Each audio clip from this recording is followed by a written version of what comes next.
And good afternoon, ladies and gentlemen, and a very warm welcome. Thank you all for taking time out to be here this morning.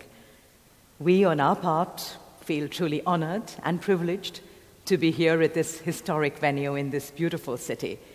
It's indeed a great day for us. Glorious weather, great occasion, great atmosphere, wonderful people, and overall, life seems good.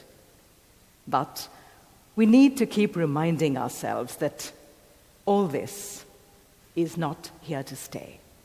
Like everything else, this too will pass. This day, this moment, this breath will soon pass as we proceed on our journey called life and inch towards our final destination, death.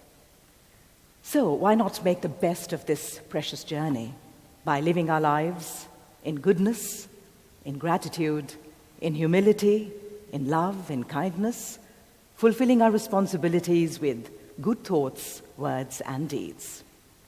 Ladies and gentlemen, it is my pleasure to introduce to you Mr. Satish Modi, the author of a fascinating book, In Love with Death. Thank you, Nandini. Ladies and gentlemen, hearty welcome to you all. This book has taken me nearly 5 years to write, and I feel myself that I am on a journey. As we live our life slowly from birth to death, and each moment passes, and we get trapped in this world without realizing that our own passing will happen one day. If I see my journey, why I am here in Edinburgh, is itself, in my eyes, if you see, coming from India, living in India, is nothing short of a miracle. It happened a few years ago when my good friend, Mr. Mark Shand, had a jungle city here in Edinburgh, and he invited me to come here, and I met Christiana and Peter DeWick, who are here in the audience. They did a splendid dinner hosted. And then Mark Shand presented my book to them. At that time, I had only got 500 copies published. And they then were influenced by the book. And then 2 years later, Peter called me and he said, "You have to come to Edinburgh in August. I have a surprise for you," and I did come here, and he had at the New Club a kind of book reading. And through Christiana, I met the publisher, Berlin, and who wanted to publish the book. So if I look back, it has been also like a journey. And the book got published on 1st of May this year. And I'm happy to tell you that it has done well. So what is it? What is this life, which is a God-gifted life, or what is it? Why don't we feel it that way, that it's a very God-gifted life? And why we get trapped into all the problems in the world? So this book tells you that you have to do reverse living. That means approximately you fix your death date, which is on the first page. And you have to forget your past. Because what happens, the memories of the past are so painful that they keep haunting you. And it's in everybody's life. So you have to, like Shakespeare said, that every night when we go to sleep, in a way we die, and the next morning when we wake up, we are a new person. That is why when you meet somebody after 5 to 10 years, you say, "Oh my God, I didn't really recognize you. You have changed so much." So that person has not changed overnight. The change is taking place every night. So if that realization comes to us, that we are here for a few years and then we'll go away, then we'll not fall into the trap of this world. We'll enjoy our life. Like we have come here now for 4 days. all the way from India. So we are feeling very good.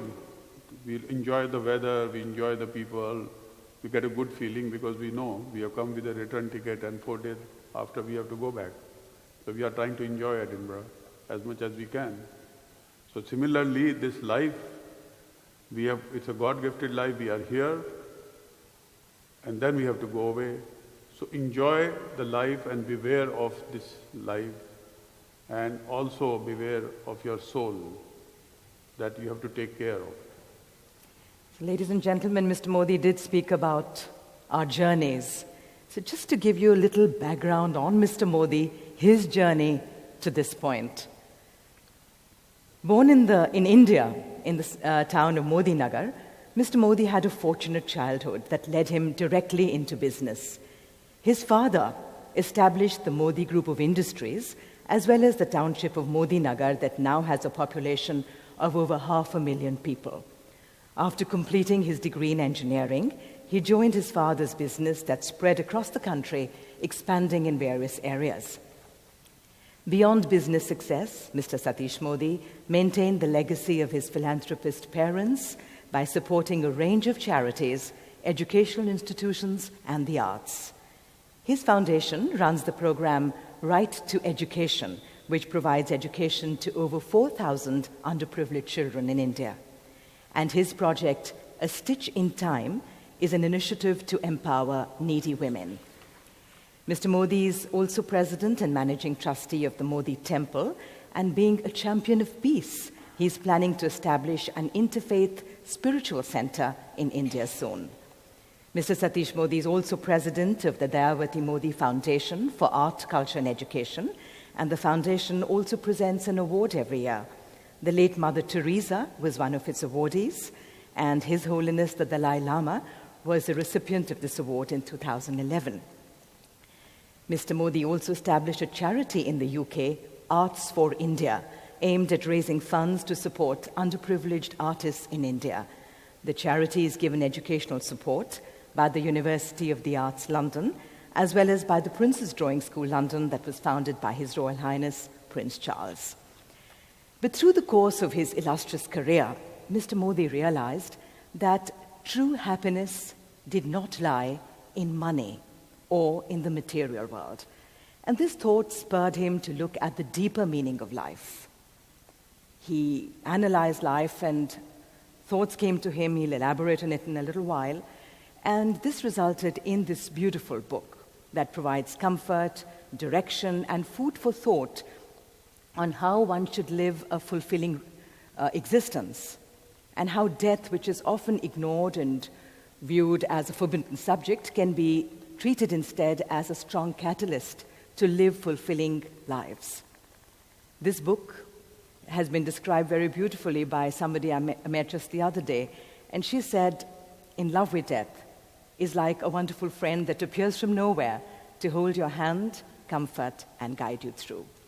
Mr. Modi, I've given a background about you, but maybe you can share with our audience on what really inspired and led you to writing the book. Thank you, Nandini.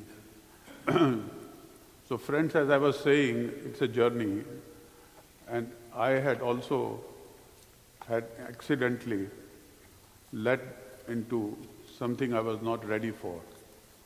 In 2004, the Japanese Prime Minister came to India, and with him came the 30 top industrialists of Japan. And as you know, Japanese names are who's who, like Sony, Toshiba, Hitachi, Toyota, and all the honchos of Japan were there in Delhi with the Prime Minister of Japan. And with them came the Buddhist leader Nakanishi, who had 20 million followers. And as it happened that an Indian politician was to call on them, and the entire hotel was full, all the banquet halls were full. So Mr. Funikawa, who was general manager of Hitachi, called me, "Modi-san, we are in trouble, we want to be together and all the banquet halls are taken up, can you help?" So then I called the hotel and they said that, we are sorry, everything is taken up. So I said, "I've got an idea, why don't you clear the dining room?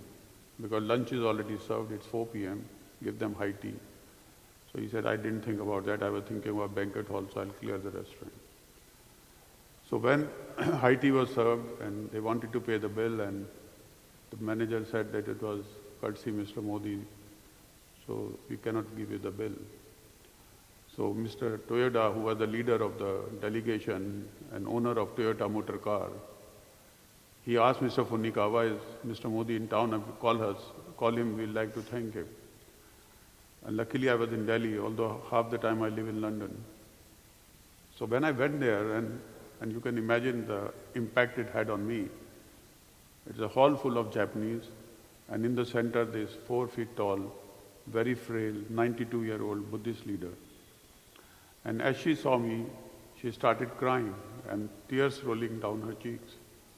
And she came forward, she took my hand and started rubbing my hands. And she declared to everybody present there that I know him from previous life. So I was absolutely shocked out of my wits. And I had no such feeling in my heart, to be honest, that this 92-year-old lady, but of course, the tears were real and she was on such a higher platform. There was no reason for her to tell a lie. Well, that night, after she said a prayer for me, they left for Japan. Then she kept calling me through Mr. Funikawa that tell him to come to Japan, I want to meet him. So in 2005, after 7 months, because I started the first private airline of India called Modi Luft with Lufthansa, then I was relaunching the airline as SpiceJet. So I was quite busy. Then in July I went to Tokyo. And they rolled out the red carpet for me. They treated me like a head of the state because of her. And her word was that Mr. Modi has not to spend a penny.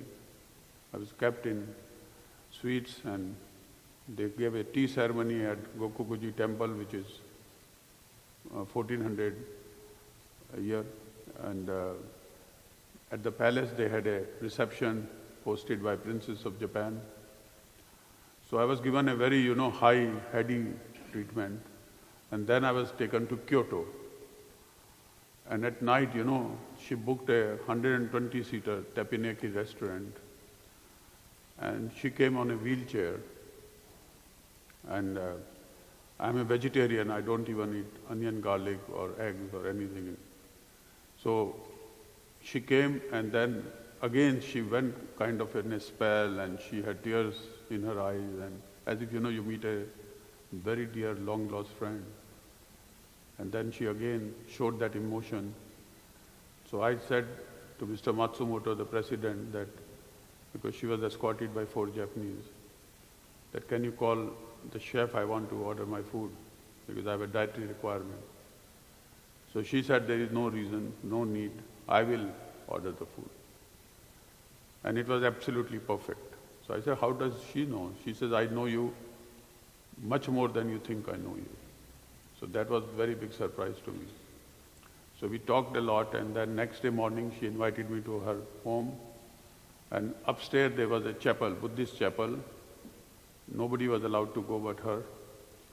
So she took me by hand upstairs, and we both prayed together. So it was quite an experience. And then afterwards, when I was leaving for India, I asked her that how are we going to communicate? And she said, God has given us dreams. We'll communicate through dreams. What you have to tell me, you think about it, and I'll get that dream. And then what I have to tell you, I'll think about it, and you'll get that dream.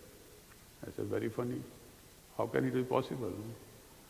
But these people are on a different plane. And then my wife is here, Abba, and then afterwards we did go and meet her again, but she would always go in that spell, and so since of her age, and unfortunately she did pass away 2 years ago, they were not very happy, the leader of Japan, that I should be coming there and disturbing her.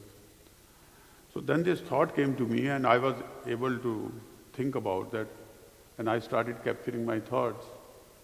And nearly 3-4 years later, a book came about, which I was not supposed to write. I am neither an author nor a philosopher, but I could understand that this life has totally different meaning. And then the thought started coming that although at birth we are all unequal, but at death is a great equalizer. We all become 3.5 kg of dust. No matter how big a house you live in, no matter how big a bank account you have, in the end you go in the same grave. So what's the big deal? Stay humble. People get arrogant with money. People get very flashy and they think no end of themselves. But if in the end everybody is going to be equal, so for 10, 20, 30 years, what's the big deal? So what is important is that you have to take care of your soul. And that's why we will just go through, because although we have written many chapters, but the time is not there, so we'll take some few key chapters, because it's not my voice alone in the book, it's a collective voice of so many other people. So maybe I can read a passage from the book related to what Mr. Modi just spoke about. One passage says, "We will all end up as 3 kilograms of dust. All our experiences, all the love we felt, money we've sought, our belongings, cars, watches, and whatever else, all are left behind. And here we are, 3 kilograms of dust." It's a sobering thought to realize that in the end, the greatest poet, the cruelest dictator, the most beautiful woman will all be reduced to little piles of dust. Some find this thought disheartening. I find it comforting. The thought of death is terrible, but the thought that we could live forever is much worse. Well, that's about death. Mr. Modi is now going to talk about something else, time. Because in the short lives of ours, many of us, we think it's going to stretch forever, but we need to be constantly aware that life is going on right now. Mr. Modi. Well, there is a chapter, as Nandini said, on time. Basically, we are on a lease of life. Somebody may say, okay, I want to live till 90, somebody say 100, somebody say 85. Whatever it is, ultimately it's a lease of life. So you are not here forever. So the chapter on time basically tells you that you have to be aware of your life and you have to be aware, and this brings me to a very important point. You see, I came to know Mother Teresa, I think all of you know. She was a saint. And she chose to spend a day with me and my wife in Delhi. She came from Calcutta and she said, I'll spend the day. There were thousands of people at the airport to receive her because it happened in 95. She had already got the Nobel Prize then. She was a very famous person at that time. So after lunch, when I got courage, I asked her that, how did you become mother? You were a teacher. So she smiled and she said, well, one day when I came home, I saw a leper lying outside my door bleeding, and I was very touched, and I brought the leper inside my home and I started treating him. But unfortunately, at that time she was a school teacher. Unfortunately, I could not save him and he passed away. And here we are in a church and I saw Jesus in him. I said, what? She said, I saw Jesus Christ in him.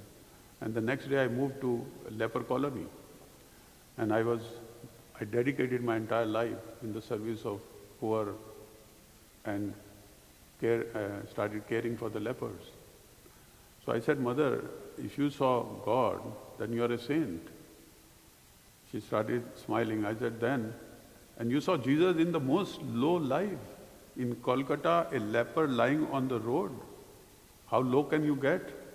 And bleeding. So just imagine what impact it had on me. God resides in this person, and she saw God in that person rather than in one of the rich and powerful people of this world. So it implies very easily that it's not the wealth we seek, it's not the fortune we seek, it's not the fame we seek, which can bring us closer to God. It's our soul which we have to take care. And that's why this chapter on time, and there you can read a few phrases from the book. Right.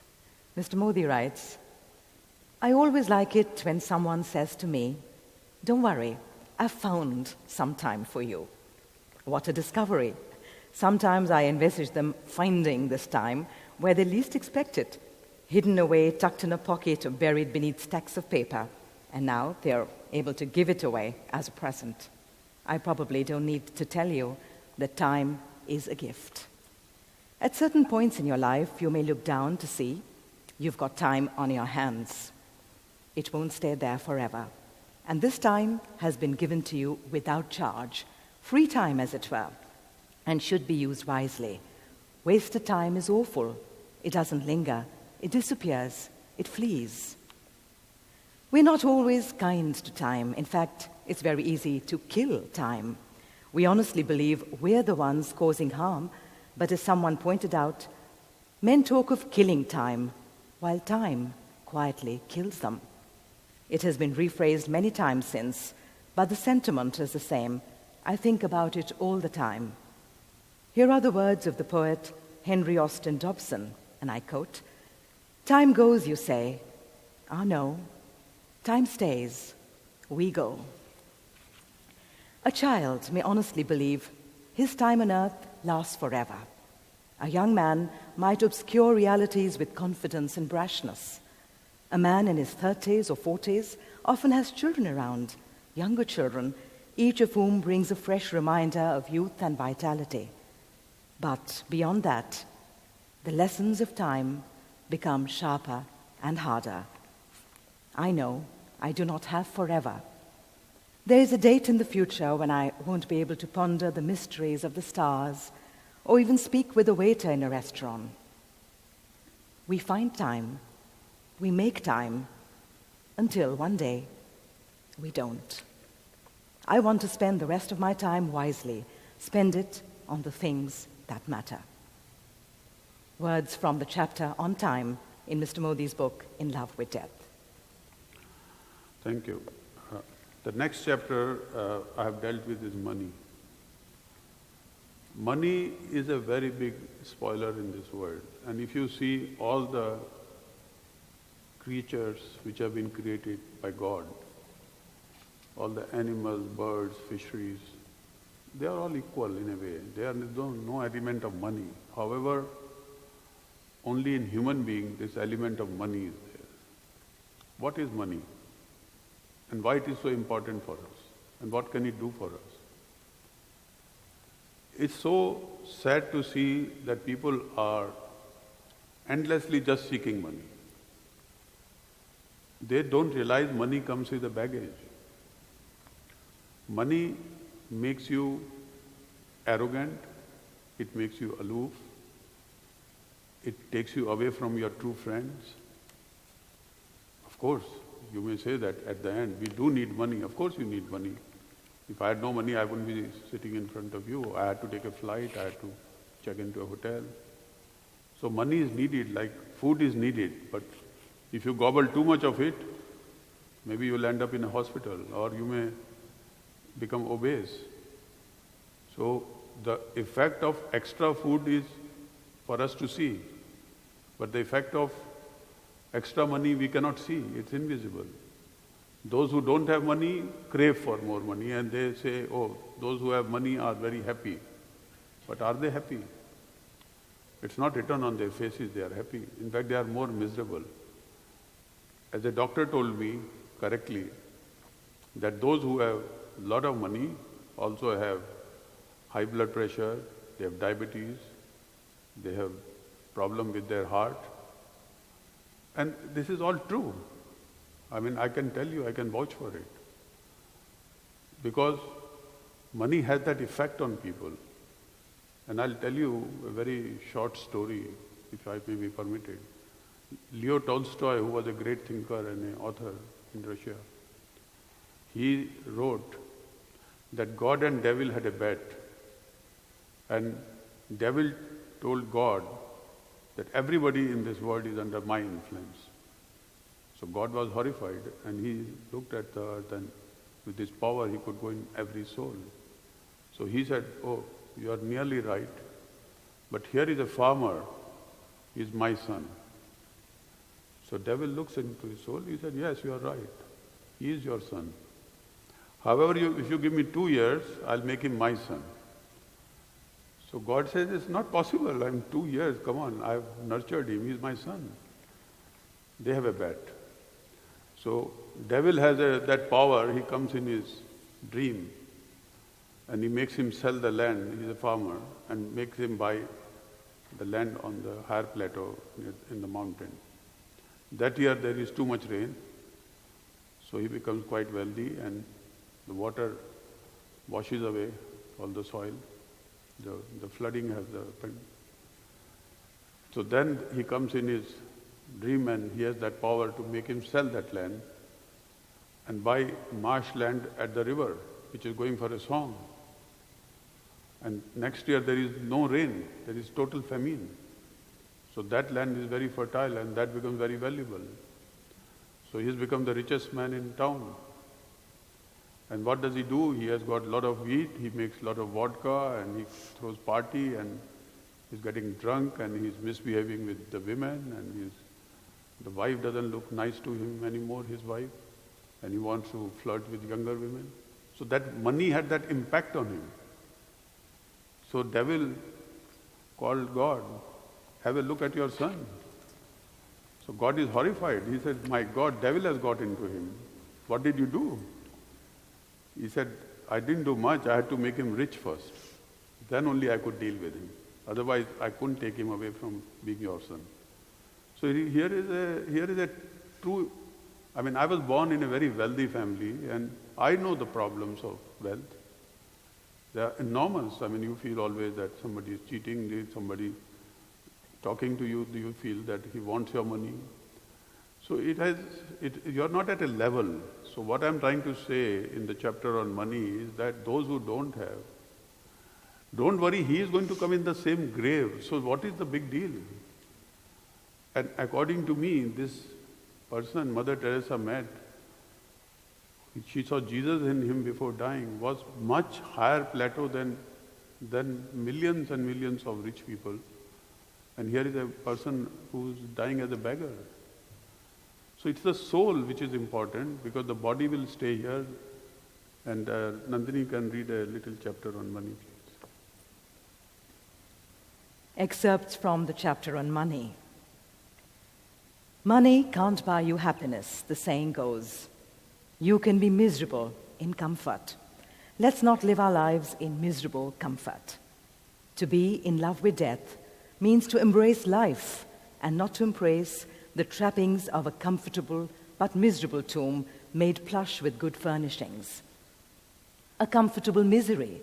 Remember, this is what money has embedded in it. By all means, seek money out, use it, give it to charities, monitor its progress, save and stash it away, but understand money. Know that it has in it the capacity to tear apart friendships and distort reality. You can't take it with you, but you can imagine the phrase has been with us for much, much longer. We hear it all the time, but still it only really sinks in when accompanied by thoughts of mortality. It is another truth we know, but often don't consider enough. We need to be reminded. Whatever happens to us after we die, one thing is certain, the money stays behind. People are mesmerized by money and power, thinking that these things will give them immense happiness. But if you chase money, it will only lead to momentary happiness. After the initial phase of euphoria is over, the human mind starts looking for more. The search never ends. It really ends for those who find happiness directly, rather than getting caught in these insatiable, vicious circles. All I know is that the most important route to happiness is through love. It is only love that can let us reach the heights of sheer happiness and bliss. I'm talking about the kind of love that emerges from the depths of unbeing and floods the body, mind, and soul with true happiness. It is extremely important to wipe away these cobwebby notions that happiness hinges on wealth, material goods, lust, and power. We have to stop wasting our precious lives chasing after these false illusions. Sorry to make it so simple, but love is the key to true happiness. Well, we talked of happiness, but through our lives, all of us, we zigzag between various stages, various shades of happiness and sorrow, grief. So our lives are not really straight lines. We zigzag between the two ends. And all of us, at some stages or the other, have experienced heartbreaking sorrow and grief. And Mr. Modi has dealt with this in a very comforting manner. So you read the chapter and you just feel like it's a balm on your soul. Mr. Modi will talk to you a little more about grief. Thank you, Nandini. Just before I move on to grief, I would like to say one thing, that I did a research on all the people who won more than £10 million lottery. And I am happy to tell you in a way. In a way I'm sorry to tell you, in a way I'm happy to tell you. Sorry because they were all miserable in the end. They either committed suicide or they were depressed. And even one of the richest ladies of UK, Eva Rousing, Tetra Pak lady, who committed suicide at the age of 48, wrote that when money came from the front door, happiness went from the back door. So it's your choice. It's not about money, it's about love and compassion. And one more thing I will say about, before I move on to the next chapter, that people who are very wealthy, they become very difficult to live with. They are short-tempered, they are egoistic, they think my way or highway, as my wife said. They're very, very arrogant. I mean, it's impossible to talk to them. They know about every subject. They think you're nothing. And they think they are God themselves or something like that, you know. So it's horrible. Mr. Modi, before we go on to grief, I do know you had mentioned that people who really have a lot of money and wealth and power, they really are very lonely and they don't trust people. There's a very beautiful chapter which deals with trust as well in Mr. Modi's book. It's called Breach of Trust. Mr. Modi, maybe you'd like to elaborate a little bit on this topic as well. I have written a chapter on breach of trust because in earlier Indian saying, we used to say, Pran jai par vachan na jai, means you can lose your life but not your word. However, these days, word has no meaning. We are sitting here in God's home, it's a church. And people get married in a church, only to take vows that until death do us apart, we will look after each other, and we will be in love with each other, and they take all these vows. Why do they do it? Because after, if they're going to betray the very fact, then why do it? And if you have given your word, then keep it. There is no reason for you to be breach of trust. Because the other person, you are knifing the person in a very bad way. Because the other person trusts you.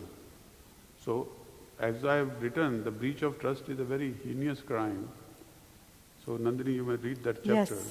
Yes, it's very well written. It is said in India, in Hindi, we say, Pran jai par vachan na jai. Translated, it means, we can lose our life, but not our word. Unfortunately, this idea is not given much importance anymore. It is said that there is no bone in the tongue, which is why it slips so often. What happens to the love that once existed? Why does a man turn into a greedy, calculating monster? Why does he not blink before stabbing someone in the back? I feel that a breach of trust ranks as one of the most heartbreaking crimes, yet it happens all the time. Worse still are people who betray another's trust and do not appear to feel guilty about their crime. We cannot live without trusting people, but trust has to start with our own decision not to deceive or betray. Thank you, Nandini. Now this next chapter I've written is on grief, which is a very important chapter, because once, Lord Buddha, some lady lost her son, and she went to Lord Buddha and said, I'm so grieved, I've lost my son, can you bring him alive? So Lord Buddha said, it's very simple, I can bring him alive in 1 minute. So she became so happy and she was joyous, and she says, Oh, what I have to do? She said, you get me a glass of water from a house where no death has taken place, and that glass of water I'll make him drink and he'll be okay. So she said, oh, that's very simple. So she goes house to house, can I have a glass of water? They said, of course. She said, but has any death taken place in this house? He said, of course, are you crazy? So that way she goes around in the village, and then the coin drops to her that everybody has to go through grief. Now the chapter on grief which I have written is, having dealt that grief is a must in everybody's life, there does not exist a life on this planet where you do not grieve. You do not go on. You may be the king of the world or any country or most powerful person. You have to deal with grief. Now, what is grief? Grief is basically you had something, whether it was business or a relative or friend or somebody who's no more there. And then suddenly you start having a grief that you say that, okay, I'm missing it or my life is changing. But you must understand that grief also leads to detachment. I mean, all the prophets in this world, they had to go through grief, whether it was all the reincarnation of God so-called in India or Lord Buddha or Jesus where we are sitting in this, how much grief, how much torture he had to go through.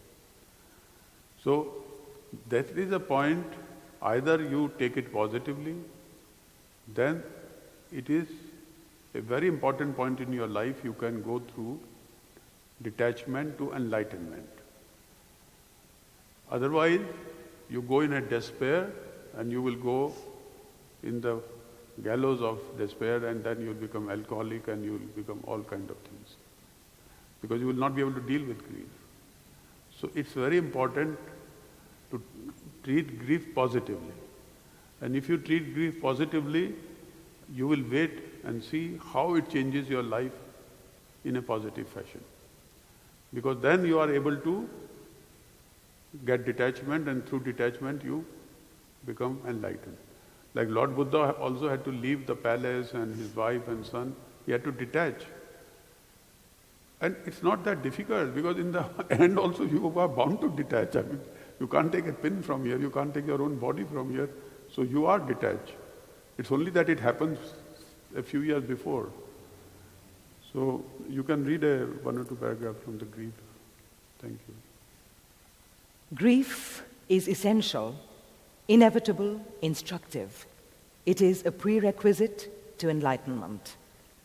The point of detachment during grief is crucial. It is a junction that can either lead us further down into the depths of despair, or it can mark an endpoint where the only way is up. There are two paths to choose from. One leads to the abyss of depression, the other heads towards a higher plane. At this stage, some sink, but others start their difficult climb to enlightenment. When we're in the depths of grief, it feels like a tunnel without light. Emotions are so intense, there seems only darkness at the end. We crumble while trying to deal with all the pain, anguish, and despair. Grief becomes quicksand. The more we grieve, the worse it becomes, especially when we start attributing the responsibility and cause of the grief to ourselves. It is only a very fortunate few wise people who manage to jump over the abyss of depression and start their arduous climb towards enlightenment with a feeling of positivity.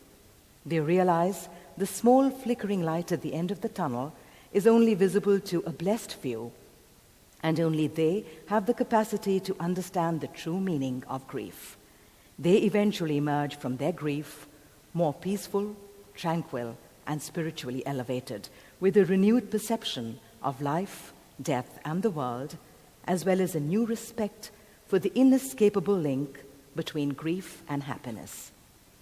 Eventually, whichever path we're on, one truth is clear: we must cope with grief in a positive way.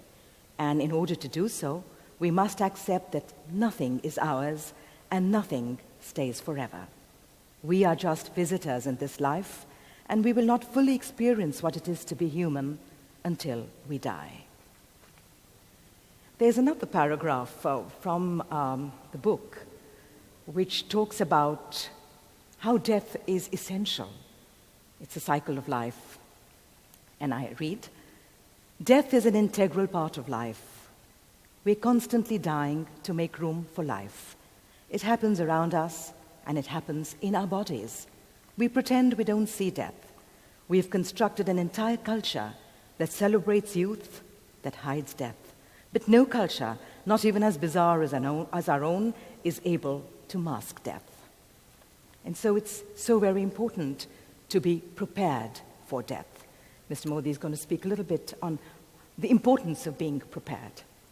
Thank you, Nandini. I've written a chapter on preparedness. What I'm saying is basically that you are the master of your life. You are the captain of your ship. And all the actions you are doing, basically, you are aware where they are right or wrong. There is God implanted conscious in us, which tells us whether we may deceive the whole world, but we can't deceive ourselves. And that's the fact of life. If you are doing a wrong act, you are aware that you have done that wrong act. If you have done a right act, it make you feel good factor that you have done a good act. You have been generous. So everything lies within you. So it's very important that you have to where does it lie? It lies in your soul. So it's very important to take care of your soul. People they say we cannot sleep. Why you cannot sleep? Because I have analyzed that when the time between going to sleep and before sleep is a very important time, because sleep is not an ordinary thing. You become half dead. All your senses go dead. So at that point, people feel restless. People are not so happy or whatever it is, and then they can't sleep. Or then they sleep and they get up and then they can't sleep.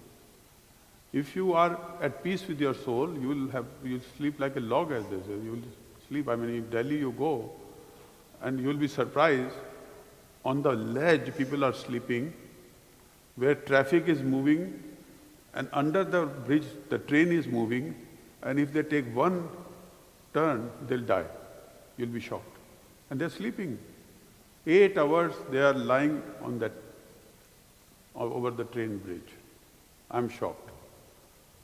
When I see them sleeping there, I get nervous, that if they take one turn, they are dead. Can you imagine? But they are sleeping. They are sleeping on roadside. If you go to India, I'm sure some of you have gone, or to other poor countries. People are sleeping on the roadside. Traffic is moving, and they are sleeping. And even I live in London half the time. All the homeless people are sleeping on the roadside. And that's a very sound sleep. That's a very sound sleep. So what I'm trying to say, preparedness, is that you have to be aware of your own actions. You have to keep your soul at least pure to yourself. You know what is right and what is wrong. Nobody else can be even judgmental on you. People criticize others. They have no right to criticize, because you know best what you are doing. They say, oh, this one is that bad, this one is that bad. Okay, forget it. First you see yourself, don't be judgmental, and let the other person live their life. So this preparedness is very important, and you can read the last chapter. On being prepared. Most of us are so trapped in this network, this web of illusion, we miss out on the opportunity to liberate ourselves. We get so embroiled in our daily lives and attachments and our pursuits of temporary happiness. Our lives are constantly moving forwards, but instead of progressing absent-mindedly, be aware of your actions. Be conscious that you are the master of your own destiny. This is a life where you cannot rewind. Just as an Olympic athlete could never win without proper preparation, similarly, we cannot achieve the goal of a peaceful final departure unless we are ready. After years of preparation, the athlete looks forward to the games. We too can actually await the final passage without any fear. In fact, with anticipation and complete satisfaction, but only if we have prepared ourselves for it. It is never too late to start. Recognize the value and importance of being prepared by living a life of good deeds, by fulfilling our responsibilities, by elevating ourselves above the web of worldly illusions, by moving towards a higher plane. Such a person is ready to face death without any fear. Here is a person ready to embrace the opportunity to enter a new world in peace and happiness. Here is a person totally in love with death.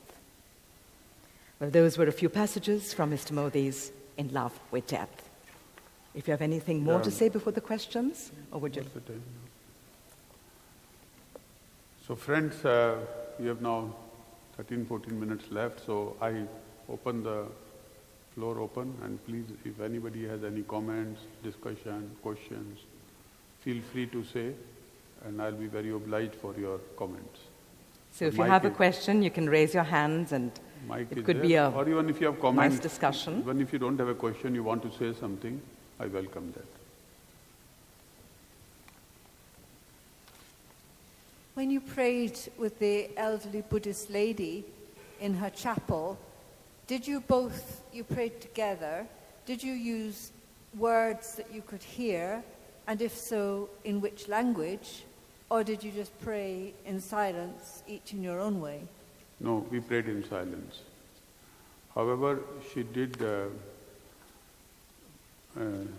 chant a prayer for me afterwards, and that was in Japanese, because she did not know any other language but Japanese. So, but at that time we prayed in silence. Thank you. Is there anybody else? You're welcome to give your own views on being in love with death. Or if you had a brush with death, or you have some critical problem, because we are also here in a church, so you can say anything you want to say. It will lighten your heart. Peter wants to say something. Yeah. In the many discussions you and I have had, one of the things that struck me most was when you asked the beggars in Delhi, as you described, were really having a terrible life, and you asked them, would they fear death? They were terrified of death, and that was something that I found so difficult to understand. Would you like to comment on that? Well, basically, when I was writing the book, as Peter rightly said, I did ask homeless people or beggars or people who have no life in our eyes, who don't have any money even to eat or make two ends meet. And as Peter says rightly, they were not ready to die at all. They said there is no question of our embracing death, because whatever life we are having, we are okay. So, according to our, who have homes, who have normal life, we think they are living in hell. But from their point of view, they are not living in hell, you know. In fact, one person, beggar in London, he was outside the Nobu restaurant. And he said, well, I am having great life. I said, how come? He says, I know everybody who goes up and everybody who comes down. I know who's having affair with whom and who's dealing with whom and which woman is with which man. I keep a check so this is like a riddle for me. I'm happy. I'm enjoying my life. So it's amazing, they have their own little games. So nobody wants to die. That is the way God has created. And on the other side, just now see Robin Williams, such a celebrated man. I have enjoyed his movies. I was devastated when I heard that he committed suicide at the age of 63. And here is having a ranch and having a home and children and everything. And this man, has just in front of our eyes, has taken his life. So here is the paradox. Anybody else would like to share their views?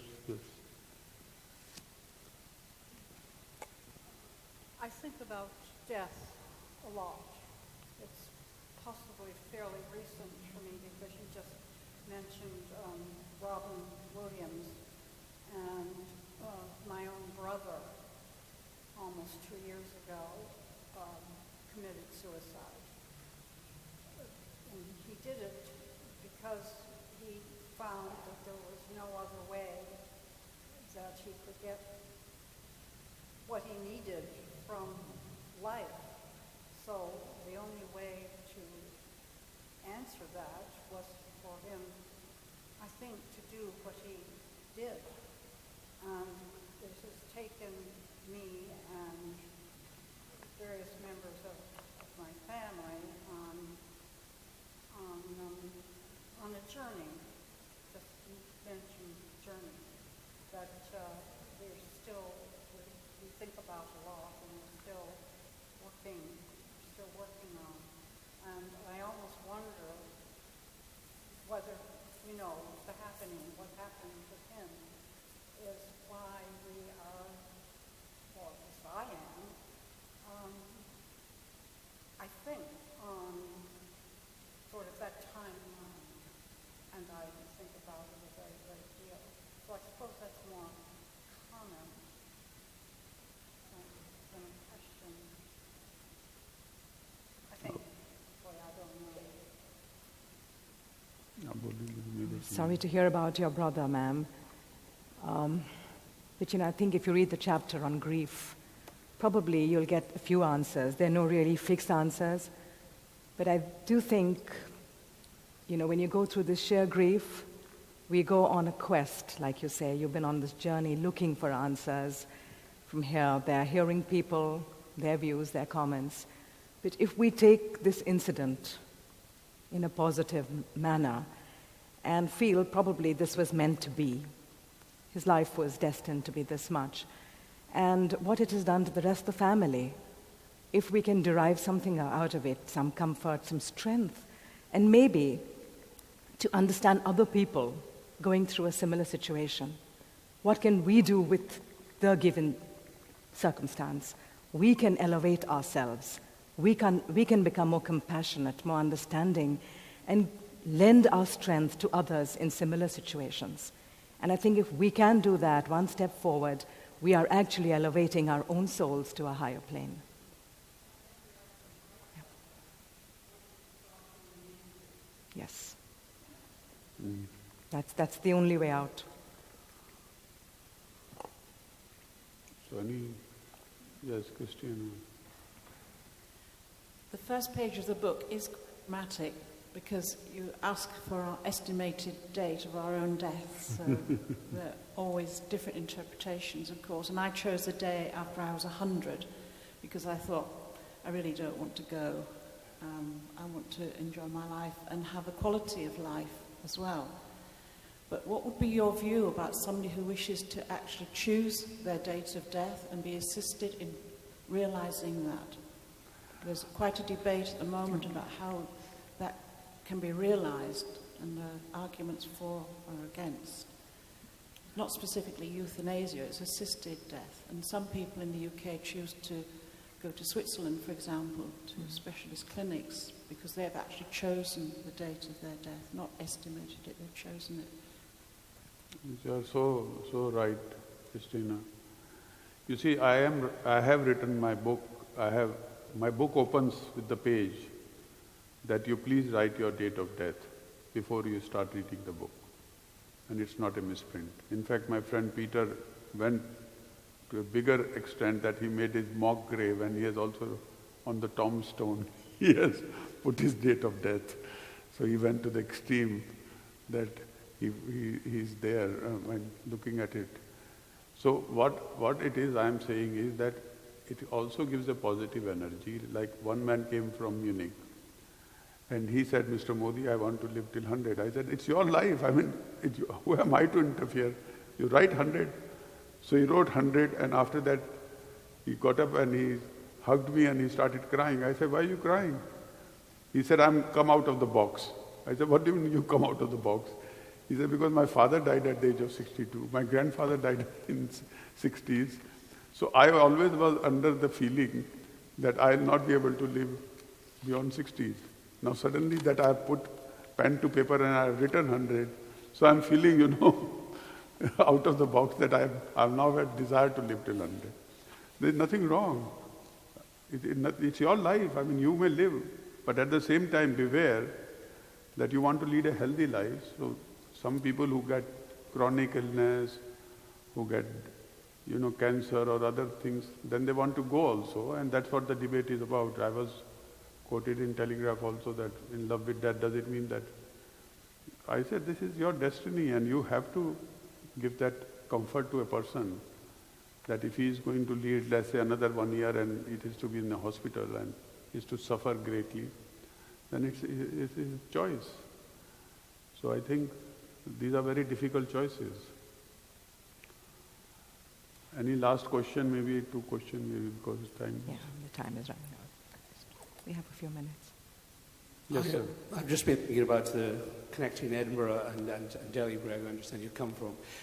Antibiotics were discovered in this city, and I work in the field of antibiotic resistance, and antibiotics add 20 years to every human being's life on this planet.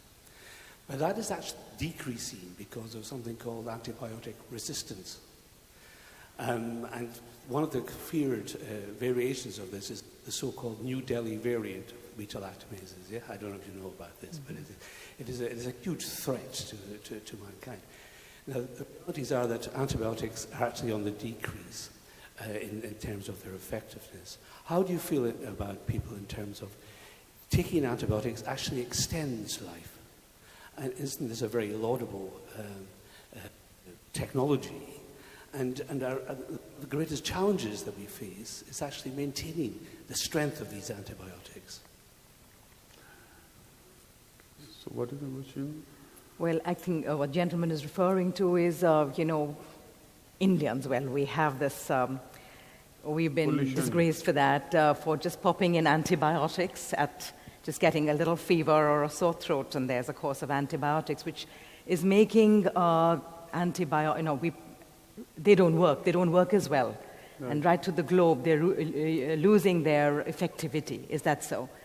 So your question was, what was the question exactly connected to the antibiotics? Well, really, the realities are that we face a huge challenge now, and we have this dilemma of avoiding death, taking these antibiotics. Yes, I think it's probably not really when we in India, when we have antibiotics, it's not so much as delaying death because, they are being misused. Yes, we do agree, misused by doctors and by patients and by everybody all over the world, but probably is to alleviate those symptoms. It's as simple as that. Nobody wants to be in bed for 5 days with the flu or with whatever, so popping in the antibiotic is just going to make you feel better, but not so much as keeping death in mind. I think you have to follow the doctor's advice also. Whatever it is, I mean, you are in the hands of it. Once you are ill, you are in the hands of doctor. But yes, the instinct to survival is there in all human beings. Of course. And if the medicine makes you feel better and if, in the long run, prolongs your life, I think this is what everybody wants. But yes, we do agree with you. We should let nature take its course when you're ill. It's going to be 5 days and you're going to be well, so keep those medicines away for the time being. Any last question? Yes. Yeah, 2 of them. Good.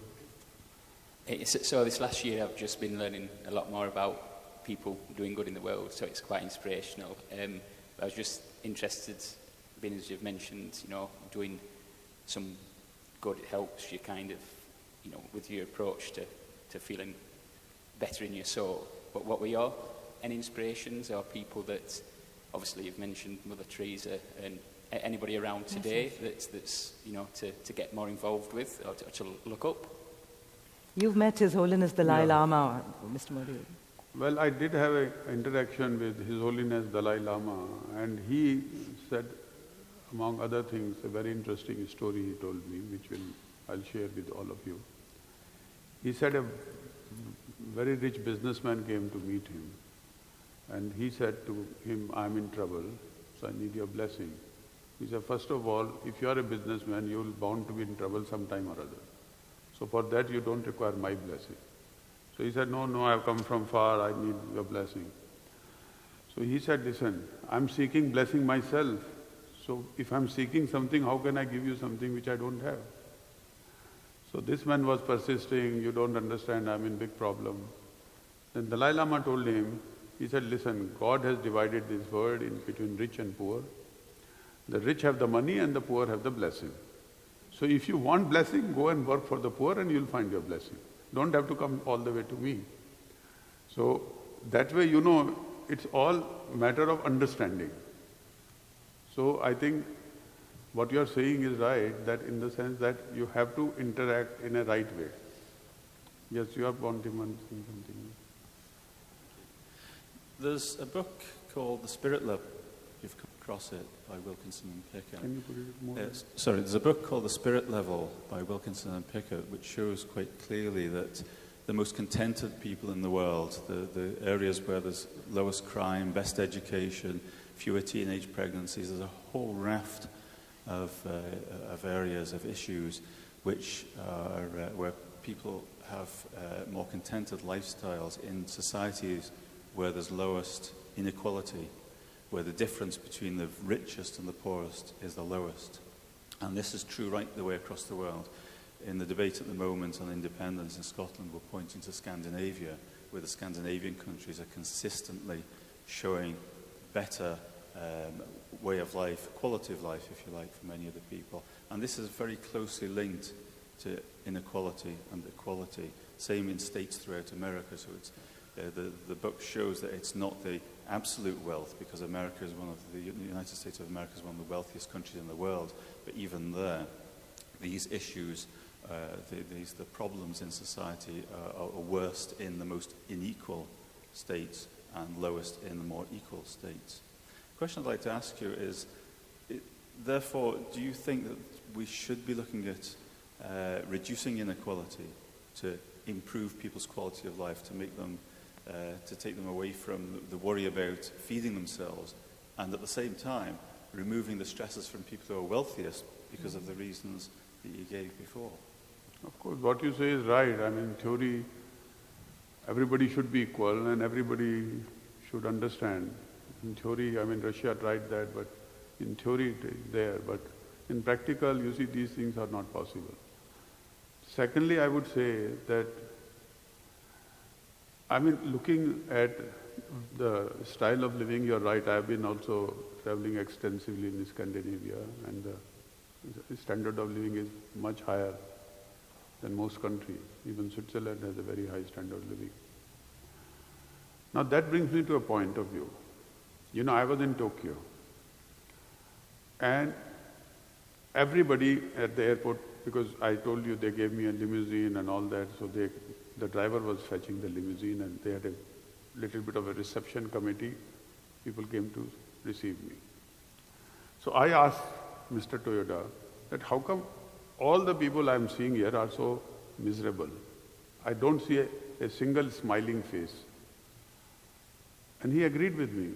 And suddenly, we saw a man, he was running across the hall and he went to the toilet. So I said, wait a minute, maybe if he comes out of toilet, he'll be smiling. But no luck. He was as sad as he went in. And Tokyo has the highest rate of suicide. You'll be surprised. So when you're talking of material wealth, that is one thing. And joy in heart is another thing.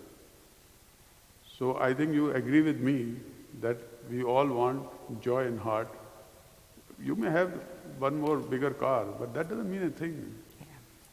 Try to see it that way, you see. Somebody very beautifully wrote, they said that every day is a bank account and time is our currency. No one is rich, no one is poor. We've all got 24 hours each. Let's view life that way. We have the same time, let's do the best we can with every moment. And I'll just end by saying that BBC World Service, they had me in London and they broadcasted the World Service, which is received by 256 million. listeners all over the world.